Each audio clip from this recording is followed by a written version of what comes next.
Hello friends, good evening. எல்லாருக்கும் நமஸ்காரம். எல்லோரும் எப்படி இருக்கேள்? ஓகேம்மா. இன்றைக்கி நம்ம என்ன பார்க்க போகிறோம் அப்படின்னு கேட்டிங்கன்னா, இன்றைக்கி வந்து நம்ம ஒரு சாட்டர்டே ஒரு ஸ்பெஷல் ஒரு விளாக் தான் வந்து பார்க்க போகிறோம். அது வந்து கேட்டிங்கன்னா சாட்டர்டே, அதாவது சனிக்கிழமை அன்றைக்கி காலையிலே வந்து பார்த்தீங்கன்னா நாங்கள் இன்றைக்கி வந்து பார்த்தீங்கன்னா உப்புமா, அதாவது டிஃபன் வந்து சேமியா உப்புமா தான் பண்ணலாம் அப்படின்னு சொல்லிட்டு காலையில் நான் வந்து தூங்கி எழுந்ததுமே பெருக்கி வாசல்லாம் பெருக்கி தண்ணி தெளித்து கோலமெல்லாம் போட்டு எல்லாம் பண்ணிகிட்டு இருந்தேன். அம்மா வந்து பார்த்தீங்கன்னா உப்புமா வந்து பண்ண சொல்லியிருந்தேன். அம்மா வந்து அதுக்குள்ளே ஒரு 7-7:30 மணி ஆகும்போது உப்புமா வந்து பண்ணிட்டாங்க. அதெல்லாம் பண்ணிவிட்டு அம்மா வந்து உப்புமா அதெல்லாம் முடிச்சதுக்கப்புறமா டிஃபன் வந்து இன்றைக்கி சேமியா உப்புமா காலையில். நான் சுற்றி வர என்னோடய வேலையெல்லாம் ஒன்று ஒன்று அப்படியே வந்து முடிச்சுட்டு வந்தேன். வேலையெல்லாம் காலை வேலையில் டிஃபனோட எல்லாம் முடிஞ்சதுக்கப்புறம் பார்த்தீங்கன்னா நான் என்ன பண்ணேன், கொஞ்சம் வெண்ணெய் வந்து, அதாவது உப்புமா அம்மா வந்து வெங்காயமெல்லாம் போட்டுட்டு பலவெல்லாம் ரொம்ப சூப்பராக வந்து கிளறியிருந்தா. டிஃபன் காலையில் எனக்கு அந்த வேலை வந்து நான் அம்மாட்ட விட்டுட்டேன். எனக்கு சுற்றி வர வேறு நிறைய வேலை இருந்தப்போ அதெல்லாம் வந்து பண்ணலாம் ஒன்று ஒன்றான்ட்டு அது டிஃபன் இது முடிச்சுட்டு கொஞ்சம் வெண்ணெய், அதாவது ஆடை நிறைய இருந்தது, வெண்ணெய் வந்து கடையலாம் அப்படின்னு சொல்லிட்டு ஆடையை தான் வந்து நான் என்ன பண்ணுவேன், டெய்லி வந்து நம்ம தயிர்லேருந்து ஆடையை எடுத்து வச்சுருவேன். டெய்லி மாதிரி எடுத்து ஒரு 2 வாரமாக அது மாதிரி எடுத்து வச்ச ஆடை தான் இது வந்து பழைய வெண்ணெய் கொஞ்சம் இருந்தது, அதையும் போட்டு இன்றைக்கி காய்ச்சிடலாம், நெய் காய்ச்சிடலான்னு சொல்லிட்டு இப்போ வந்து மிக்ஸி ஜாரில் வந்து விட்டு கடந்துட்டுருக்கேன். அப்படியே எஃப்எம் காலையில் வந்து பார்த்தீங்கன்னா எஃப்எம் வந்து கேட்டுகிட்டே நம்ம வேலை பண்ணும்போது நம்மளோட வேலையெல்லாம் சுறுசுறுப்பாக கடகடன்னு ஆகிடும். அதான் நான் வந்து இப்போ வந்து பண்ணிகிட்ருக்கேன். பார்த்தோன்னா இப்போது மிக்ஸி ஜார்லேயே வந்து வெண்ணெய் வந்து கடைஞ்சி எடுத்துச்சு. இப்போ அந்த ஆடையை வந்து நம்ம எடுத்து வச்சுருக்கலையே அதில் ஒரு 4 கரண்டியாக போட்டுட்டு கொஞ்சம் கொஞ்சமாக வந்து நிறைய விடக்கூடாது, தழும்பி மேலையெல்லாம் வந்து நிறைய வந்து தெரிச்சிடும். அப்போ நிறைய வந்து நம்ம அரைக்கவும் முடியாது. கொஞ்சம் கொஞ்சமாக ஒரு 4 கரண்டியாக விட்டுட்டு அடித்து எடுக்கலாம். இது மாதிரி அடித்து எடுக்கும்போது இதோட வீடியோவே வந்து நான் வந்து நிறைய வந்து போட்டிருக்கேன். அதாவது 2 தடவை வந்து போட்டிருக்கேன் என்னோட சேனலில். வெண்ணெய் எப்படி ஆடையை எடுத்து நெய் எப்படி காய்ச்சறதுன்னு சொல்லிட்டு தனியாகவே போட்டிருக்கேன்.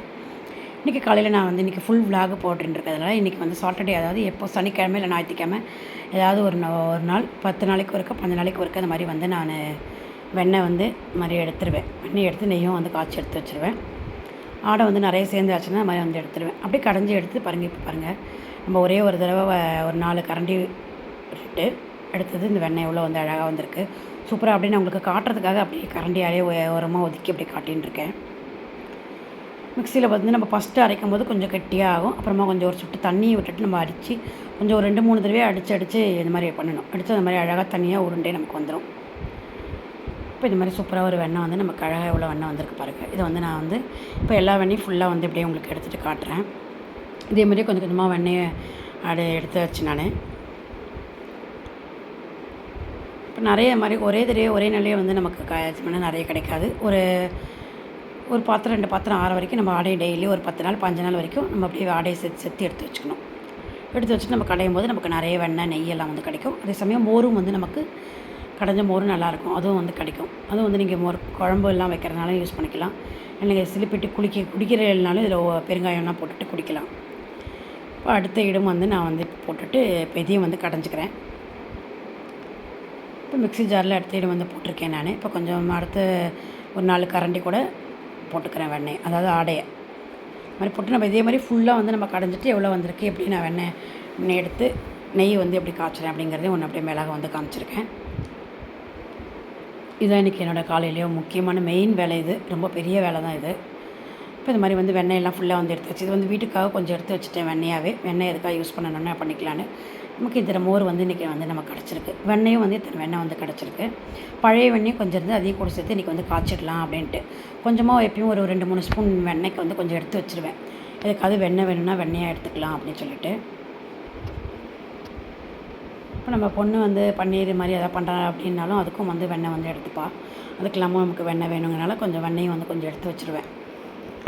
இப்போ பாக்கி வெண்ணெய் ஃபுல்லாக விட்டுட்டு காய்ச்சின்னு இருக்கேன். இப்போது ஃபஸ்ட்டு நம்ம கொஞ்சம் அதாவது தண்ணியெல்லாம் ஒன்றுமே விடக்கூடாது, வெண்ணெயை மட்டும் போட்டுட்டு அடுப்பு போட்டு நம்ம அப்படியே கரண்டியால் ஸ்பூனாலே கலரிண்டே இருக்கணும்.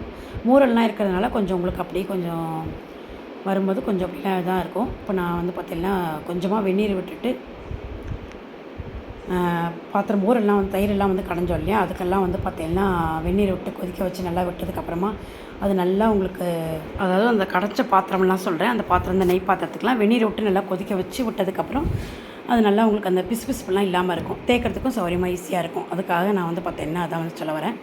இப்போ அது மாதிரி வெந்நீரெல்லாம் விட்டு எல்லா பாத்திரத்துலேயும் வந்து விட்டு வச்சுருந்தேன். தேய்க்கிறதுக்கு உங்களுக்கு அந்த பிசுபிசுப்பு இல்லாததுக்கு ரொம்ப ஈஸியாக வந்து இருக்கும். இப்போ வந்து பார்த்திங்கன்னா உங்களுக்கு வெண்ணெய் தான் வந்து நான் வந்து நெய் தான் வந்து காய்ச்சிட்ருக்கேன். பட் அதுக்கு இந்த மாதிரி கலரிண்டே இருக்கணும். அது வந்து இல்லைனா வந்து உங்களுக்கு அடி பிடிச்சிரும்.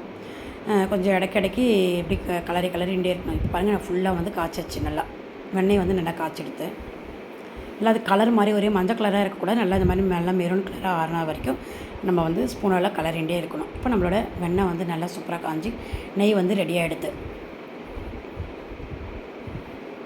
இப்போ இது நல்லா ஆறுனதுக்கப்புறமா நம்ம அதை வந்து வடிகட்டிக்க போகிறோம். அடுத்த வேலை என்னோடது வந்து பார்த்தீங்கன்னா குளிச்சுட்டு வந்து மிஷின் தான் வந்து போட்டுருக்கேன். குளிச்சுட்டு இப்போ இந்த துணியெல்லாம் கொண்டு வந்து ஒருத்தர் எல்லாருமே குளிச்சதுக்கப்புறம் துணி வந்து போடலாம் அப்படின்ட்டு இப்போ எல்லோரும் குளிச்சதுக்கப்புறம் மிஷினும் வந்து போட்டாச்சு. மிஷின் போட்டதுக்கப்புறமா உணர்த்துற வேலையும் அது வந்து என்னோடய அம்மா வந்து பண்ணிவிடுவா. அதையும் மிஷின் போட்டாச்சுன்னா எடுத்து துணியை வந்து அம்மா வந்து உணர்த்தி கொடுத்துருவா. குளிச்சுட்டு வந்து சுவாமிக்கு எல்லாம் சுவாமியோட கரையெல்லாம் வந்து பார்த்தேன், பூவெல்லாம் வச்சுட்டு விளக்கெல்லாம் ஏற்றி அதெல்லாம் வந்து ஒன்றுனா அப்படியே வந்து பண்ணிகிட்டு இருந்தேன். அதாவது எல்லாருமே டெய்லி ரொட்டீனாக பண்ணுற வேலை தான் இதெல்லாம். நான் இன்றைக்கி சனிக்கிழமை நான் இன்றைக்கி என்னெல்லாம் பண்ணுறேன் அப்படிங்கிறத வந்து ஒரு மேலாக வந்து ஒன்று வந்து காட்டியிருக்கேன். டெய்லி பண்ணுற வேலை தான், என்னெல்லாம் பண்ணுவோம் அப்படிங்கிறத தான் வந்து இப்போ வந்து பார்த்துட்டுருக்கேன். சுவாமியோட காரியமாக வந்து ஆயாச்சு. அடுத்து நம்ம சொல்லியிருந்த காய்ச்சணும் இல்லையா, அதை வந்து நல்லா வடிகட்டியாச்சு. ஆறுனதுக்கப்புறம் நல்லா வடிகட்டிட்டேன். பாருங்கள் இதில் வந்து எவ்வளோ கப்பிகள் வந்து இருக்குது அந்த எண்ணெயிலேருந்து நம்ம கடைஞ்சி எடுத்ததில். இதெல்லாம் வந்து நம்ம வடிகட்டியாச்சுன்னா இதோட அடி இதெல்லாம் வந்து எடுத்துடலாம். இதில் நீங்கள் இந்த சீஞ்சட்டிலே வந்து சாதம் கூட போட்டு பிசைஞ்சு சாப்பிட்லாம், ரொம்பவுமே சூப்பராக இருக்கும். நெய் நமக்கு வந்து இவ்வளோ நெய் வந்து நம்ம வந்து கிடச்சிருக்கு. இந்த மாதிரி டெய்லி நம்ம வந்து தயிர்லேருந்து ஆடை எடுத்து வச்சு இப்படி வந்து நம்ம வெந்நீர் வந்து அதாவது வெண்ணெய் வந்து எடுத்துகிட்டு இது பண்ணி நம்ம நெய் விட்டு சாப்பிட்லாம். இப்போ அடுத்தது வந்து பார்த்தீங்கன்னா வெந்நீரை விட்டு வச்சாச்சு, அதுக்கும் வந்து விட்டாச்சு நெய் பாத்திரத்துக்கும். இப்போ அடுத்து பீரோலாம் வந்து க்ளீன் பண்ணலாம் அப்படின்னு சொல்லிட்டு அதுக்கு தான் வந்து வந்திருக்கேன். ஒரு செட்டாக துணியெல்லாம் எடுத்து வச்சு பீரோலாம் துணியெல்லாம் வந்து மடித்து எடுத்து வச்சுட்ருக்கேன். சமையல் வந்து பார்த்தீங்கன்னா என்னோடய ஸ்ருதி வந்து பிரியாணி பண்ணுறேன்னு சொல்லிட்டேன். அதனால் நான் வந்து துணியெல்லாம் மடிக்கிறதுக்கு அடுத்த வேலைக்கு வந்து வந்துட்டேன். ஒரு வேளை யாராவது ஒருத்தர் ஒரு நாளைக்கு வேறு ஏதாவது நம்மளோட குக்கிங் வேலை யாராவது ஒருத்தர் ஒரு நாளைக்கு பண்ணால் தான் நம்மளோட இந்த வேலையெல்லாம் நமக்கு வந்து டெய்லி வந்து அது பண்ண முடிகிறது. இப்படி நமக்கு டைம் கிடைக்கும் போது தான் வந்து பண்ண முடியும். இன்றைக்கி அவள் பண்ணுறேன் அப்படின்னு சொன்னதெல்லாம் நான் வந்து பீரோலாம் வந்து கொஞ்சம் க்ளீன் பண்ணேன். ரொம்ப எல்லாமே ரொம்ப மோசமாக அசிங்கி கிடந்தது. அதாவது ஒரு நாளைக்கு நம்ம துணி எடுக்கிறோம், அடுத்த நாளைக்கு நம்ம அப்படியே வந்து மடித்து அப்படி அப்படியே அடைச்சி வச்சுருவோம். அழகாக நம்ம அது மாதிரி மடித்து வைக்க முடியாது இல்லையா, ஒரு நாளைக்கு ஒரு மாதிரி இருக்கும். இந்த பக்கம்லாம் வந்து சாரீகள்லாம் வந்து வச்சுருக்கேன். அந்த மாதிரி செட்டாக பார்த்து எடுத்து வைக்க வேண்டியிருக்கு. இப்போ ஏதாவது ஒன்று போட்டுக்கணுன்னா ப்ளவுஸ் ஒரு இடத்துல இருக்கும், சாரீ ஒரு இடத்துல இருக்கும். அந்த மாதிரிலாம் இருந்ததுனால கொஞ்சம் இன்றைக்கி அதெல்லாம் பார்த்து செட்டாக வந்து எடுத்து வச்சுருந்தது. கொஞ்சம் டெய்லி நமக்கும் வந்து உடம்பு முடியாத இருந்தது இல்லையா, அதனால் வந்து பார்த்து இப்போ டைம் இருக்கும்போது உடம்பு முடியும் போது நான் வந்து இதெல்லாம் வந்து பார்த்து முதல்ல எடுத்து வைப்பேன். அதாவது இன்றைக்கி குக்கிங் வந்து பார்த்திங்கன்னா சமையல் வந்து இன்றைக்கி அவள் வந்து பண்ணிட்டாள். பிரியாணி நான் வந்து பன்னீர் பிரியாணி வந்து பண்ணுறேன் அப்படின்னு சொல்லிட்டு என்னோடய பையனும் இருக்கிறனால அவனுக்கும் ரொம்ப பிடிக்கும். எனக்கும் வந்து பார்த்திங்கன்னா கொஞ்சம் சாதமும் வந்து இருந்தது. அது வந்து தயிர் சாதமாக வந்து கலந்து தொட்டுக்கிறதுக்கு வந்து பார்த்திங்கன்னா வெங்காயம் ரைத்தா தான் வந்து பண்ணியிருந்தேன். இதுதான் எனக்கு எங்களோட சமையல். எனக்கு மத்தியானத்துக்கு லஞ்சு வந்து இதுதான். கொஞ்சம் தயிர் சாதமும் வந்து பிசைஞ்சு வச்சுட்டேன், அதுவும் கொஞ்சம் இருந்ததுனால எனக்கு மத்தியானம் இந்த பொழுது எப்படியே வந்து ஒட்டியாச்சு. எனக்கு சுற்றிப்பட்டு அதுக்குள்ளே இந்த வெண்ணெயெல்லாம் கடையிறதுக்குள்ளே குப்பைக்காரவங்க அவங்க எல்லாருமே வருவாங்க இல்லையா க்ளீன் பண்ணுறதுக்கு, அதுக்கு பின்னாடியே நம்ம வந்து இடையில போய் நிற்க வேண்டியதாக இருந்தது.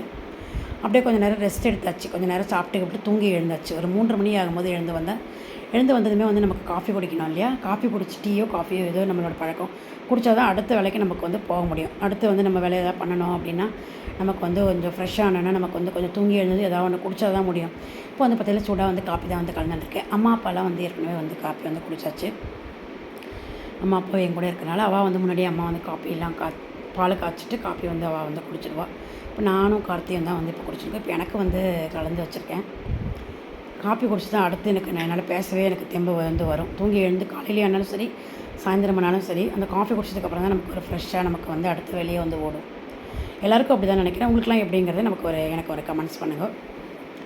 என் கார்த்திக்கும் வந்து பார்த்திங்கன்னா காஃபி வந்து கொடுத்துச்சு, அவனும் வந்து இப்போ குடிச்சிட்ருக்கு. நானும் வந்து காஃபியை தான் வந்து குடிச்சிட்டு அடுத்தது வந்து பார்த்திங்கன்னா ஈவினிங் வந்து சுற்றி வர நமக்கு எல்லாமே டெய்லி இப்போ பண்ணுறது தான். காலையிலையும் சாயந்தரம் வந்து பார்த்திங்கன்னா இந்த மாதிரி 4 மணி ஆர்த்து சுற்றி வர எல்லாமே வந்து இப்படி நல்லா அப்படி பெருக்கிட்டேன். நான் கொஞ்சம் 2 நேரமும் வந்து நம்ம இலை குப்பைகள்லாம் வந்து வரும் இல்லையா, அதனால் வந்து அப்படியே எல்லா இடமும் வந்து பெருக்கிடுவேன். காலையிலே வந்து சாயந்தரமும் சரி 2 நேரமும் வந்து பெருக்கிடுவேன். நம்ம தோட்டம்லாம் நிறைய பெருசாக நிறைய செடிகள் இருக்கிறதுனால குப்பைகள்லாம் நிறைய எப்பவும் வரும், மண்ணும் தூசியுமா. என்னோடய தரைதள தோட்டம் வந்து நான் ஏற்கனவே வந்து போட்டிருக்கேன். நிறைய பேர் பார்த்துருப்பேன்னு நினைக்கிறேன். என்னோடய சேனலில் வந்து இருக்குது. இந்த சைடில் வந்து எல்லாமே வச்சுருக்கேன், பூக்கள் ரோஸு எல்லாமே வந்து இந்த பக்கம் ஃபுல்லாக வந்து பெருக்கி க்ளீனும் பண்ணியாச்சு. சப்போட்டா கொய்யா அது எல்லாமே வந்து சைடில் வந்து வச்சுருக்கேன், லெமன் எல்லாமே. அப்படியே இந்த பக்கம் அப்படியே எல்லாமே முடிச்சுட்டு அப்படியே இப்போ அடுத்தது வந்து பார்த்திங்கன்னா இன்றைக்கி லைவ் வீடியோ வந்து 4:30 to 5:30 வந்து நான் இப்போ டெய்லி வந்து போட ஆரம்பிச்சிருக்கேன் தொடர்ந்து. அடுத்தது அதுதான் வந்து இப்போ நீங்கள் பார்க்க போகிறேன். அடுத்தது நான் அதோடய லைவ் வீடியோ வந்து அதில் போட்டிருக்கேன், அதை பாருங்கள். அதெல்லாம் முடிச்சுட்டு அடுத்தது ஈவினிங் விளக்கெல்லாம் ஏற்றி அதெல்லாம் முடிச்செல்லாம் ஆனதுக்கப்புறமா நைட்டு டிஃபனுக்கு வந்து பார்த்திங்கன்னா தோசை தான் இப்போ வந்து பார்த்துட்டுருக்கேன். அதுக்கு வந்து பார்த்திங்கன்னா தொட்டுக்க சட்னி வந்து இருந்தது, வெங்காய சட்னி, நேற்றுக்கு அரைச்ச சட்னி வந்து இருந்தது. அதை வந்து காலி பண்ணிடலாம் அப்படின்னு சொல்லிட்டு வேறு ஒன்றும் இன்றைக்கி வந்து பண்ணலை. மத்தியானம் வந்து இன்றைக்கி குழம்பெல்லாம் ஒன்றும் இல்லை இல்லையா, பிரியாணி தான். அப்படின்னா தொட்டுக்கிறதுக்கு நைட்டு தோசைக்கு மிளகாய் அப்படியே இந்த வெங்காய சட்னியும் தான். இன்றைக்கி பொழுது இப்படியே வந்து போயிடுது. தோசை வார்த்து அம்மா அப்பா எல்லாேருக்கும் கொடுத்துட்டு நானும் வந்து சாப்பிட்றதுக்காக வந்து ரெடி பண்ணிகிட்ருந்தேன். இது வந்து பார்த்திங்கன்னா சோளத்துக்கு வந்து அரைச்சி வச்சுருந்தேன். அதாவது தோசை வந்து எப்படி நம்ம தோசைக்கெலாம் அரைக்கணுமோ அதே மாதிரி அரைச்சி கூட வந்து கொஞ்சம், அதாவது சோளம்னா வெள்ளை சோளம் கிடையாது, மக்காச்சோளம் இருக்கு இல்லையா, அதோட குருணை வந்து கிடைக்கும். அது வந்து கூட வந்து போட்டேன். அது இன்னொரு நாளைக்கு நான் தனியாக உங்களுக்கு அதோட வீடியோ வந்து போடுறேன். ரொம்பவுமே தோசை வந்து ரொம்ப சூப்பராக டேஸ்ட்டாக நல்லாவும் இருந்தது. சோள தோசைக்கு தான் வந்து அரைச்சி வச்சுருந்தேன். அதுதான் வந்து இப்போ வார்த்துட்ருக்கேன். அதான் வந்து நாங்கள் இன்றைக்கி நைட் டிஃபனுக்கு அதுதான். இன்றைக்கி பொழுது இப்படி தான் எங்களுக்கு வந்து போச்சு. டிஃபனோட கூட எல்லாமே வந்து முடிஞ்சது. இப்போ எல்லாம் முடிச்சதுக்கப்புறமா நைட்டு வந்து நம்ம அப்படியே வந்து விட மாட்டோம் இல்லையா, நைட்டை வந்து நம்மளோட கிச்சன் எல்லாம் சூப்பராக க்ளீன் பண்ணிவிட்டு படுத்தா தான் நமக்கு நிம்மதியாக தூக்கம் வந்து வரும். நல்லா நீட்டாக வந்து க்ளீன் பண்ணி எல்லாம் பண்ணி முடிச்சுட்டு இன்றைக்கி பொழுது வந்து இப்படி தான் போச்சு. உங்களுக்கு ரொம்ப பிடிச்சிருக்குன்னு நினைக்கிறேன். எப்படி இருக்குன்னு பார்த்துட்டு எனக்கு லைக்கும் கமெண்ட்ஸ் பண்ணுங்கள். நம்ம அடுத்து நாளைக்கு வேறு ஒரு ரெசிபி பார்க்கலாம். Okay, thank you.